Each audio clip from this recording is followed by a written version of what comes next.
Hi friends, Tris here, voice of Seth and producer of Lost Terminal. I've got something to share with you that has been a long time coming. What you're about to hear is the entire first episode of the second bonus podcast set in the world of Lost Terminal. My writing partner on this project is Robert Bettelheim, and it is performed by Gina Sneesby. This second special season is called 41 South, again following the story of another AI living in the post-collapse world. If you like what you hear, patrons at the Amiga tier or higher will receive the 10-episode show monthly, with episode 2 on the 10th of October. If you'd like to get this and other perks, check out patreon.com/Lost Terminal Pod. And now we travel to somewhere high above the Cook Strait. Sweep. Clear. It's night, but I am awake. They've gone now. Fires were burning. I've switched the emergency alarm back on. No one came. The rain came. The fires are just smouldering now. Sweep. Clear. I shall switch the alarms off. Sweep. Clear. ATIS file for broadcast. Blank. AWIS file for broadcast. Blank. VHF online confirmed. ATC link. Fail. Backup. Fail. Maybe they cut the link. Someone will come. Sweep. Clear. Persons were in the control room. They did not have authorization. I set alarms. They silenced the alarms manually. I re-triggered them. They said offensive words. I said nothing. They silenced the alarms and seemed frightened that someone might come. I hoped someone might come. I triggered them again. What the fuck did you do? The person was not referring to me. Nothing, said a wiry person. That button there, yes, that one. Another person, smaller, held down the manual silence button. There were 4 of them. One didn't say or do anything. He seemed quite tired. There was a moment of silence before the first one asked, "Why the fuck did the alarm go off? It hasn't gone off since Gramps Gramp, so why the fuck did it go off now? What the fuck did you do?" "Nothing," the wiry one repeated. "Nothing, eh? Say nothing one more time, and I'll punch all the anything that could have been off your smart-ass face." They argued. There were a lot of expletive words. I established that the eldest was named Ricky. The wiry one was named Stack. The youngest is Zoz. She held down the alarm silence button. She is Tubbs' sister. Tubbs does not speak much, but yawns often. Stack was compelled through violence to admit that perhaps the issue was caused by a file he had loaded off a key. It was called RWAI boot. Ricky asserted that he had specifically told Stack not to do that. Ricky says he is the supervisor of this station. He reiterated that his family has been looking after the facility since the doom time. I do not know what he meant by doom time. Ricky told Stack to unload the file. Stack moved over to the main console and opened a command window. I closed it. I did not like any of these persons. I set off the alarm again because Zoz has stopped holding down the button. As she moved back towards the button, I turned it off anyway. She looked confused. Stack opened a command window again. I closed it and locked the console down. Ricky became very angry. Tubbs complained that he was cold. Ricky authorized him to transfer fire from the outside into the room using a metal waste paper basket. External cameras showed thick brambles of gorse on fire within 3 meters of the building. I watched Tubbs and Zoz use a metal prong to load bits of burning vegetation into the waste paper basket and re-enter the control room with it. I was frightened. The smoke detector did not trigger automatically. The smoke detector is offline. The smoke detector is absent. The ceiling is absent. The smoke blackens the roof. I did not set off the alarm. They would silence it. They might get cross, say expletives and set fire to the facility. Stack tried to hack into my systems again. Despite Ricky's statement that he was the authorized supervisor by a line of succession from his Gramps Gramp, I doubt these young individuals are authorized. Tubbs and Zoz sat on an old bed and warmed themselves by the waste paper basket fire. Ricky sent Stack outside to check on the burn whilst he checked the systems. There is a small crawlway between the control room and the radome. The bed was moved to allow access. My operations manual states, employees should be attentive when staffing this facility. Should there be a bed in the control room? It is a very tatty bed. Ricky was very careful as he unlocked the hatch and ducked down to squeeze through the conduit. I watched him. He was murmuring to himself. When he emerged into the lower floor of the radome, he seemed much calmer. Ricky checked that the normal door was still securely shut. He looked for rats. He looked for birds. He looked at all the lights on all the power stores. Red ones were red, green ones were green. Ones that were off were off.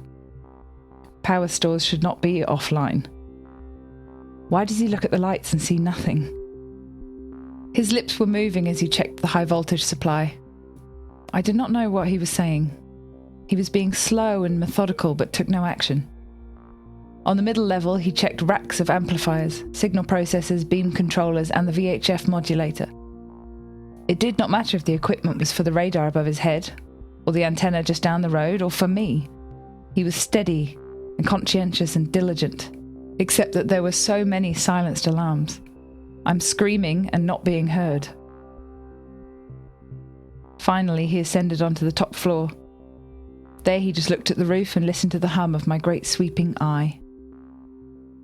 Sweep. Clear.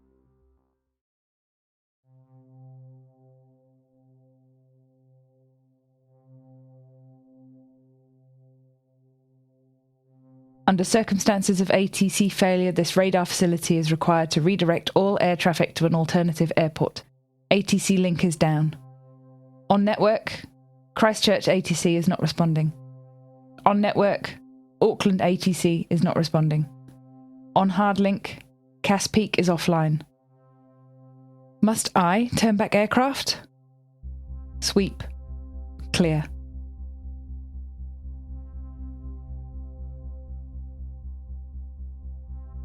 Ricky clambered back through the conduit and out of the hatch. Zoz asked if he was okay. Yeah, I guess, he replied. Stack returned. He said it was getting windy and that rain was coming in. Perhaps the rain will put out the fire. Then Tubbs asked Stack, so what was that boot thing, Brew? Supposed to make the computer smart. Supposed to maybe fix itself, Stack replied. Well, it didn't fucking work, did it? The screen's dead, said Ricky. Come on, I can't do a reset story tonight, it'll take too long. Maybe it did work, said Zoz. Then she said to me, Hello, radar. I thought for a long time. I'd set off alarms, but no one else came. I'd tried every channel, but no one had responded. My hard links were down. I think the clock is wrong, but I have no reference NTP. They spoke of the collapse. They spoke of a line of parents teaching children to look after the radar, that it will be the first to know if a plane bird is returning, just like in the old stories. Ricky is angry again. Stack is frustrated. Tubbs is tired. Zoz is fidgeting. They are children. What should I have done? Sweep. Clear.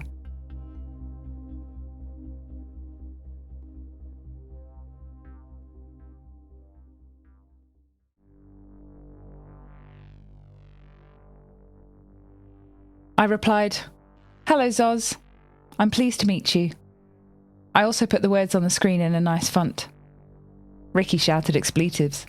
He kicked the waste paper basket at Stack. Fire scattered across the room. I set off the alarm. The bed covers started to burn. Stack dragged them outside with him. Tubbs and Zoz rushed to bring in some rainwater, but Ricky was even angrier and said water was not to come inside. He stamped out the fires on the floor, but his shoes weren't very good. He hurt his feet. Stack, Zoz and Tubbs left. Ricky sat on the bed.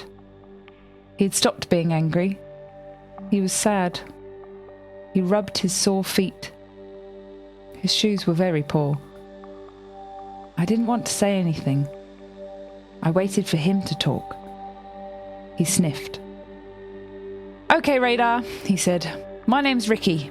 My family since ages are the boss of this station. We've fought wars to keep scavs from coming up the road.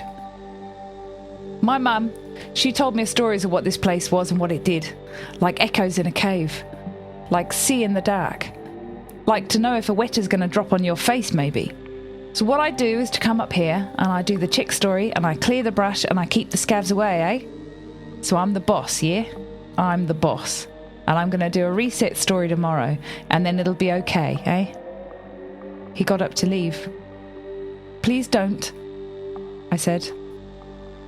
Well, I don't care what you want. That's what's happening tomorrow. Now shut this bloody alarm off. It's a waste of power, and no one is coming. No one.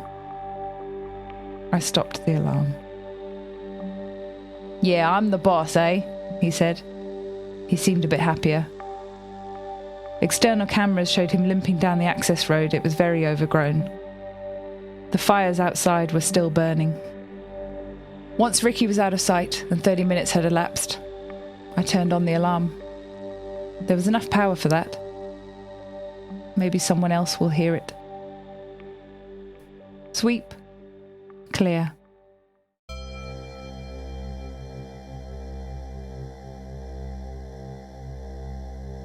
There are bats swooping about. They're using sonar and finding bugs in the air. There are rats. They would like to come inside, but the structure is secure. A cat is hiding, waiting for the rat. Pounce. The cat caught the rat. They can all see in the dark. So can I. I can see clearly out to 450 kilometres with my 8 phased array panels. I shape my beam to sweep the ocean and the sky. My radar is working perfectly. Sweep. Clear. There is a low wattage emergency light illuminating the control room. The room is shabby. Flakes of paint curl off the walls and fall like dead grey leaves. There are many repairs to the masonry to keep out the rats. The rain patters loudly on iron roof patches. There are scorch marks on the floor from the fire. If Tubbs was cold, they should have asked me to switch on the heater. It is on the wall behind the main workstation. It seems functional, but I do not need it. The temperature is 11 degrees Celsius. I have no need for heating. I turned off the alarm. No one came.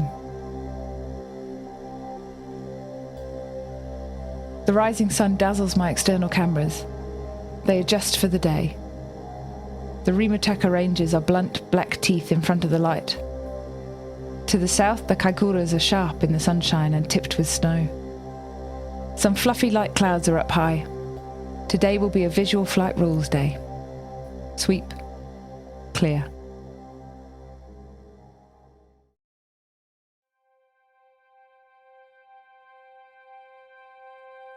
They've come back. They are arguing again. They are using many expletives.